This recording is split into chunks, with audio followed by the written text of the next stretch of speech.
back then. Now, it's pretty simple. Just go in there and get the check, get the bag, as they say. So we're going to kind of go back and then bring it forward because Serge has a new project out right now, and he can talk about that a little bit. But I wanted to make sure that we talk about how to get money in this industry, because a lot of times people, they want to do it with creatives, and we want to rap and we want to DJ and all this stuff, and we forget about it's called the music business. So let's not forget about the business part of it, because very often you've heard horror stories of people who haven't made any money out of this or had bad contracts and all types of situations. I'm sure that Serge has had his share of those type of things as well. So without any further ado, ladies and gentlemen, your own Far Rockaway's own MC Serge. Thank you, Ralph. Gee, thank you all y'all for coming. Appreciate the little ones out here. Thank you. How you doing? Thank you. Everybody else knows my story. You know nothing. So I'm talking to you. I was born in St. John's Hospital, May 6, 19. Lovely microphone. My mom and dad, my mother was from Brownsville, Rockaway and Atlantic. My father was from Bensonhurst. They moved here in 1967, and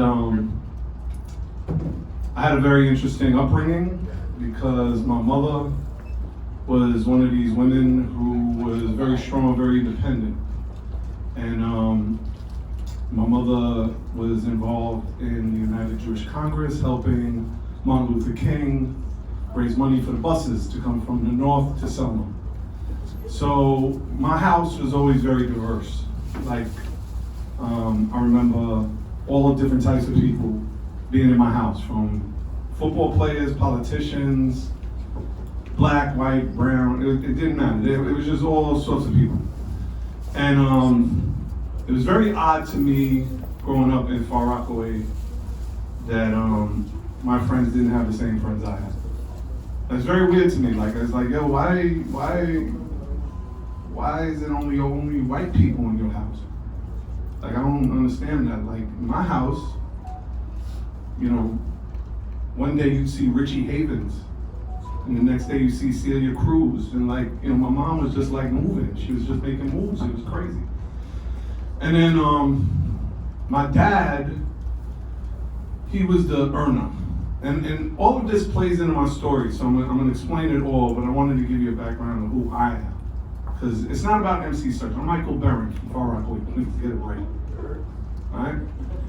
So my father was the earner.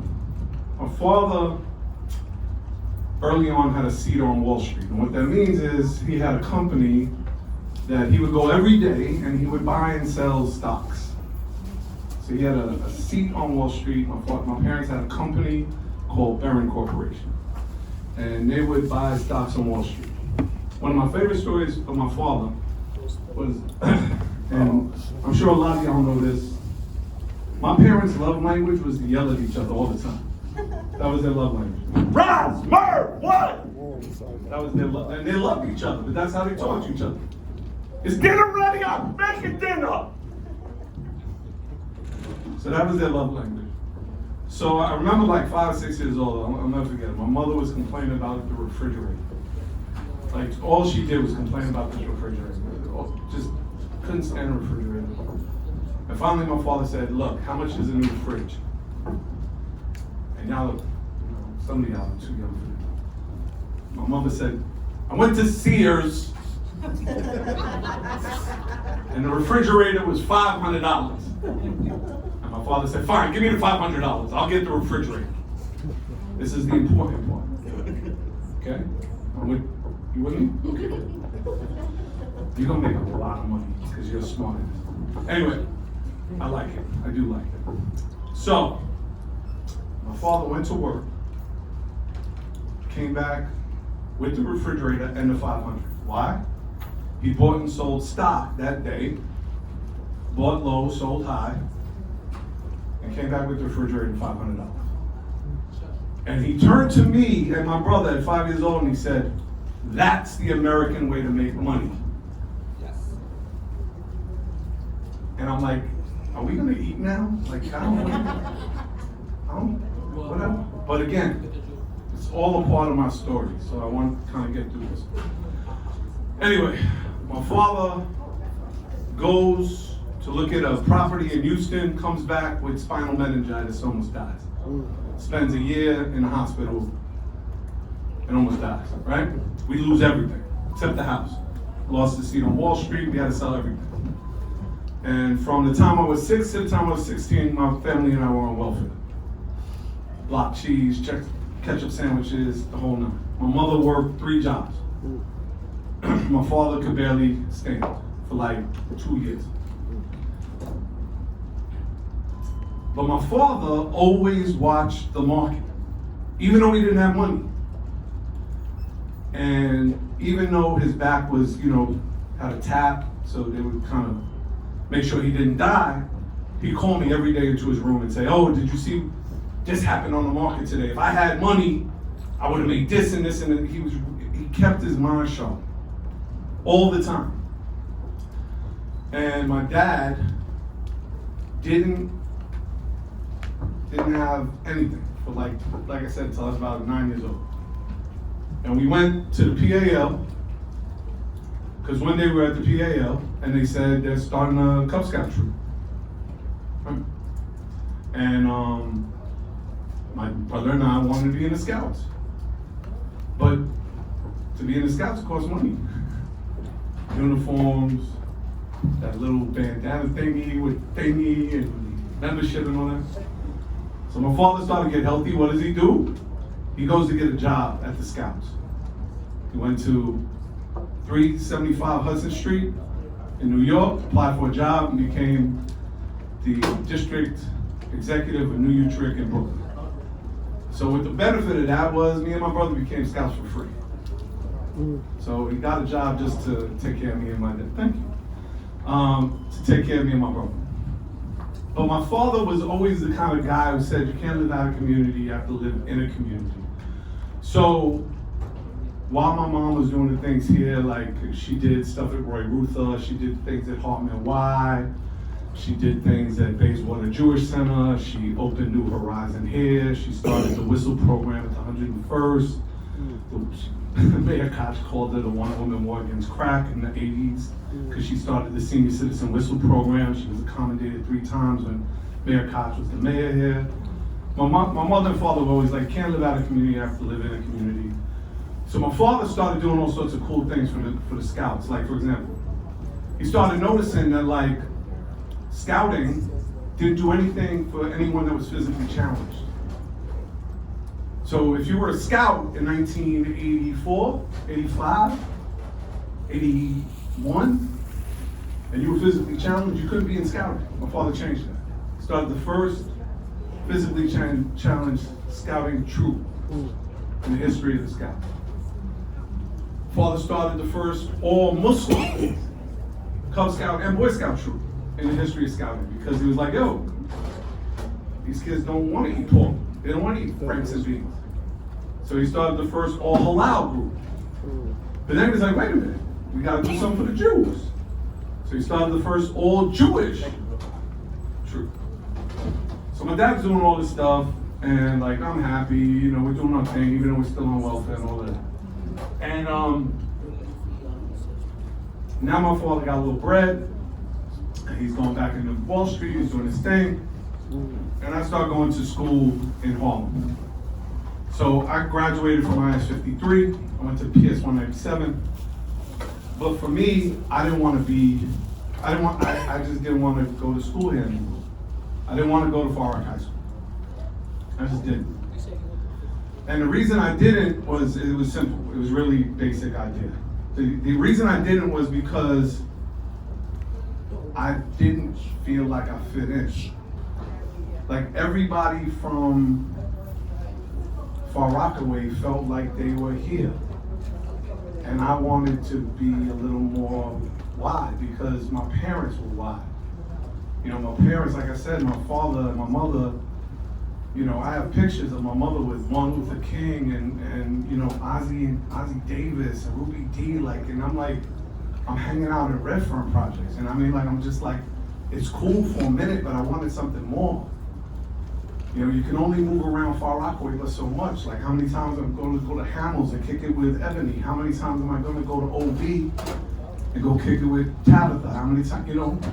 I'm going to mention a lot of girls, by the way, because I kicked it with a lot of, you know what I'm talking about, my dude. I kicked it with a lot of girls before I met my wife. But anyway, so it's like, yo, I wanted more. So, at IS 53, my guidance counselor said, you don't have good grades. You don't really have a great, not a recognizable talent. You're never gonna get into music in high school. Why are you gonna even try to get it? Because I'm gonna try. And at that time, IS 53 only had one person in the history of school ever get into high school music and art. Well, in 1979, I became the second. So I got into music and art. It's okay. Sorry. I know I'm good. I'm good. I appreciate you, but I'm good. But and that ride from Mott Avenue to 125th Street was 2 hours and 22 minutes. Every day. And I rode that iron horse like a champ. And then we waited for, but anyway, the first day I'm there, I go to orientation, right? He's laughing because he knows the story. Most of y'all don't. I go to orientation, right? They say, okay, Michael Barron, sign your name here. Here's your big brother, his name is Stephen Boschko, may he rest in peace. He's gonna take you, walk you around the school. Cool, walking around school. Now, at this time, we were getting little mixtapes, little blend tapes. This is way before him. There was no such thing as him. There was no Hot 97, there was no recorded, there was no Herb OG, there was no Paul OG, there's no Drake. There's no Lil Baby, there's no Drake. There's no Jay-Z, there's no Nas. But my favorite crew was this crew out of Brooklyn called the Kango Crew. They were the business. They would perform at Prospect Park. It was 4 dudes. They would perform at Harlem River, and we would get these 4th and 5th cassettes that would all sound like you'd hear the beat, but then the rhyme sounded like the teacher from the Peanuts. You could barely hear anything. It was but you could hear certain things. And they did all these wild skits, hillbilly girl, Indian girl. It was so crazy, these 4 voices. And I go to music and art. I go into the lunchroom and I see these dudes banging on tables and they doing routines. And I walk up and I stand on the table and I'm looking, and these dudes are wearing Kangos, matching Latigra, permanent crease Lees, matching Wallabies, looking fresh. And I know the skit that they're doing Indian Girl. So I figure I'm gonna impress my big brother, because I'm the freshman, he's the senior, Steve Bosco. I said, yeah, I know that. That's Hillbilly Girl by the Kango Crew.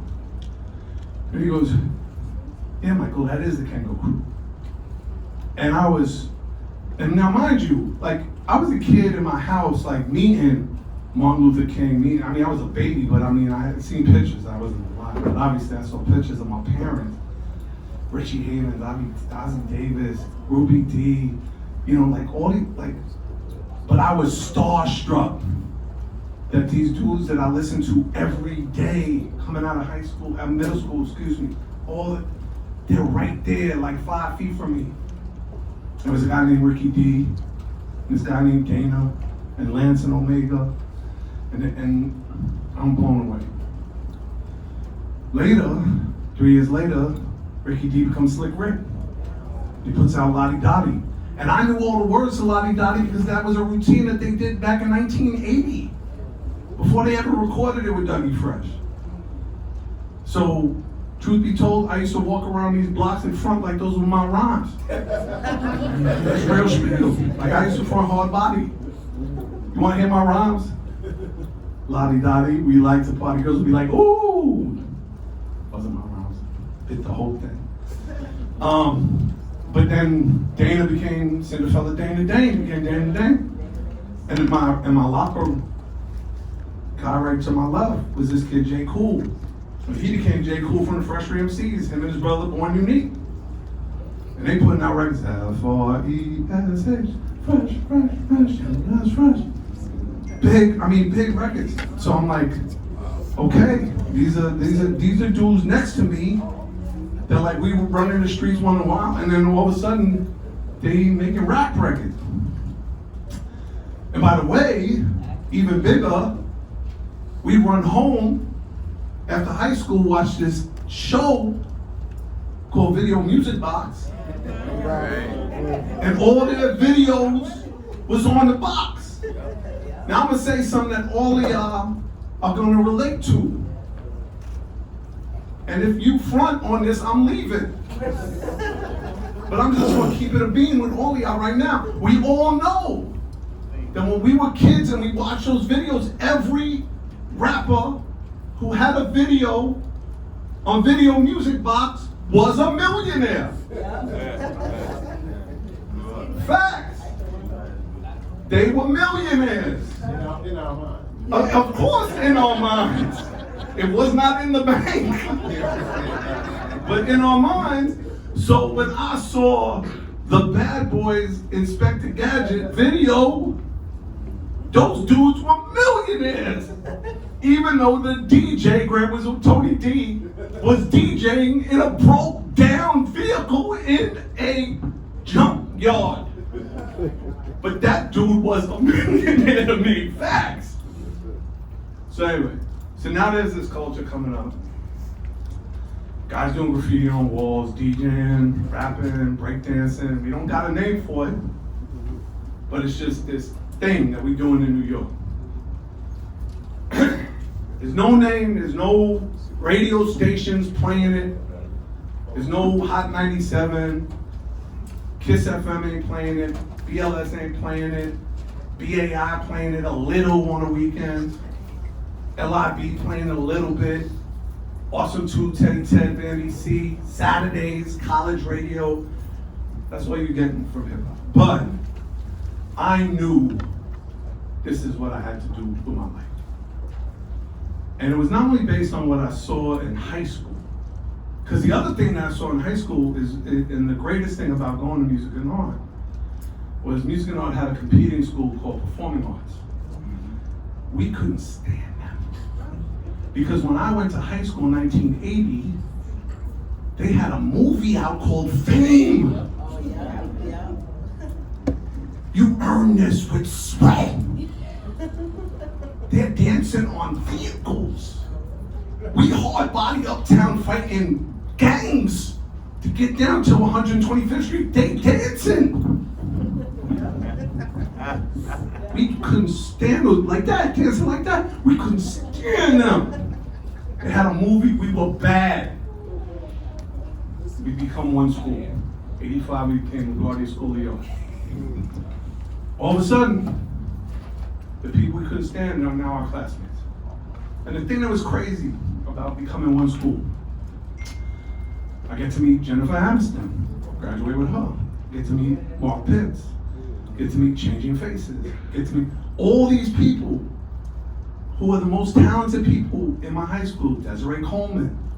Like all these people, Shawnette Moffett, may rest in peace. All these people were now like my contemporaries, and they're all getting it at 17, 18. So, I get a 4-year scholarship, free ride, food, dorm, everything, to the St. Louis School of Music, which is part of George Washington University. Thank you. Now, for a Jewish parent, like any parent,